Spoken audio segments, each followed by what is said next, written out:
மலை போல துன்பம் என்னை சூடும் போது அதை பனி போல உருகிட செய்பவரே.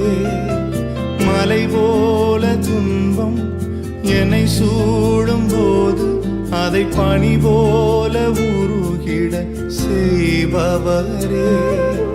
கண்மணி போல் என்னை காப்பவரே.